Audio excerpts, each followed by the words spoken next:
Any সাহেব BNP সে আজকে বক্তব্য রেখেছেন অত্যন্ত আপত্তিকর। সেখানে আমাদের ব্যাপারে ভণ্ড শব্দ ব্যবহার করে, সেখানে সে ব্যবহার করে আমরা কি ফ্যাসিস্টের সহযোগী ছিলাম। আমি বলবো এই প্রশ্ন আপনার জাতির কাছে বা কাউকে না শুনিয়ে আপনি আপনার দলের সেক্রেটারি জেনারেল মহাসচিব মির্জা ফখরুল সাহেবের কাছে জিজ্ঞাসা করে, আপনি বরকতুল্লাহ ভুলু সাহেবের কাছে জিজ্ঞাসা করে দেখেন, আপনি মেজর হাবিব সাহেবকে জিজ্ঞাসা করে দেখেন যে ফ্যাসিস্টের বিরুদ্ধে ইসলামী আন্দোলনের ভূমিকা কি ছিল, অবস্থান কি ছিল। মিথ্যা বলে দিনকে রাত্র পালাবেন না, এর থেকে ফিরে আসবেন, এটা আপনাদেরকে অনুরোধ করছি। সেই সাহেব পরিষ্কার ভাবে আমি বলছি, কারা দোষর ছিল, কারা খুনিদের, তাদের বিচার না হওয়া পর্যন্ত দল নিষিদ্ধের ব্যাপারে আপত্তি জানায়, এটা বাংলাদেশের জনগণ জানে। জুলাইয়ের চেতনা কি, এটা আপনাদের ভার্সিটি যাবি, সেখানে নির্বাচনের মধ্যে আপনাদেরকে কলঙ্ক ইতিহাস রচনা করেছে, এরপরে আপনাদের বুঝেছে না। এই জন্য আমি বলবো, যদি এখন আপনাদের এই বক্তব্য থেকে, যদি আপনাদের এই মন মানসিকতা থেকে এখনো যদি ফিরে না আসেন, আর কতদিন মায়ের কোল খালি হবে, আর কতদিন আমাদের দেশের টাকা বিদেশে পাচার হবে, আর কতদিন এই দেশের মানুষ লক্ষ লক্ষ মিথ্যা কেসের মাধ্যমে তাদের সংসার ধ্বংস হবে, এটা বাংলাদেশের জনগণ দেখতে চায় না। এর পরিবর্তনের জন্যই আমরা আওয়ামী লীগ দেখেছি, বিএনপি দেখেছি, আমরা জাতীয় পার্টি দেখেছি, কিন্তু আমরা ইসলাম দেখি নাই।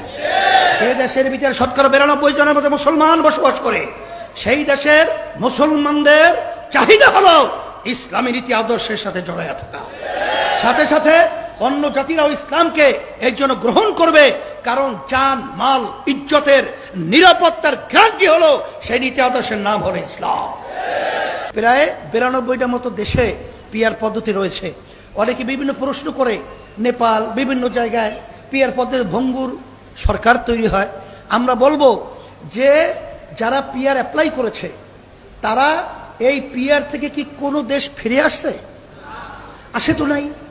তাহলে তারা দেশের ভিতরে পিআর ব্যাপারে বুঝছে, এবং যেখানে নাই এখন কিন্তু বিভিন্ন সংগ্রাম আন্দোলন চলছে পিআর নির্বাচন বাস্তবায়নের জন্য। ব্যাখ্যা যেহেতু আব্দুল আউয়াল সহ আমাদের ইমতিয়াজ ভাই সহ অনেক বক্তারা দিয়েছেন, আমি নতুনভাবে আর বাড়াতে চাই না। তবে আমরা কি চেয়েছি, এই জুলাইয়ের সনদ নির্বাচিত সরকার আইনে বৈধতা দেবে না, নির্বাচনের আগেই জুলাইয়ের সনদকে বৈধতা দিতে হবে। আমরা কি বলেছি, জুলাই সনদের মধ্যে এই যে পিলখানায় যে হত্যা হলো, এই হত্যাটা পিলখানার সেই জুলাই সনদের ভিতরে আসতে হবে। আমরা কি বলেছি, শাপলা চত্বরে যে মানুষগুলো নির্মমভাবে হত্যা করেছে তাদের লিস্ট এবং তাদের সেই ইতিহাস জুলাই সনদের ভিতরে আসতে হবে।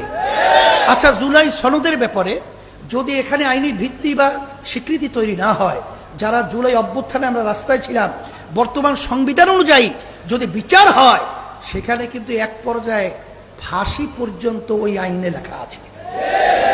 তাহলে সেখানে আপনারা যেহেতু জুলাই সনদের ভিত্তি আপনারা চান, তাইলে নির্বাচনের পরে কেন আগে দিতে সমস্যাটা কোথায়? এটা দিতে হবে, এটা আমাদের দাবি, অযৌক্তিক না, যৌক্তিক দাবি। একটা দল কিন্তু আমাদের বিরুদ্ধে তারা বলা শুরু করেছে আমরা নির্বাচনকে পিছিয়ে দেওয়ার জন্য এবং বিভিন্ন ষড়যন্ত্র করছি বন্ধ করার জন্য। নাউজুবিল্লাহ। আমরা যদি এই বিচার সংস্কার আমরা পাই, তাইলে তো আপনি যদি ফেব্রুয়ারিতে না, ডিসেম্বর না, কালকে নির্বাচন দেন, আমাদের কোনো আপত্তি নেই।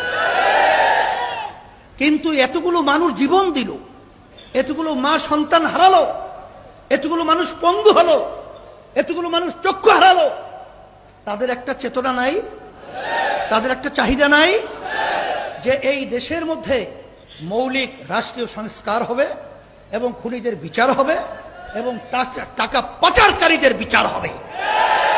কিন্তু দুঃখ সহকারে বলতে হয়, যখন আমরা নির্বাচন পদ্ধতি 53 বছর যেভাবে দেখেছি, সেই নির্বাচনের পদ্ধতি আমরা কি দেখলাম, দিনের ভোট রাত্রের ভিতরে বাক্সে ঢুকানো। আমরা কি দেখলাম, সেন্টারকে দখল করে সাধারণ মানুষের ভোট দেওয়ার সুযোগটা দেয়া হয় নাই। এই পদ্ধতিতে যদি আবার নির্বাচন হয় তাহলে আমাদের দেশের মৌলিক পরিবর্তন হয়?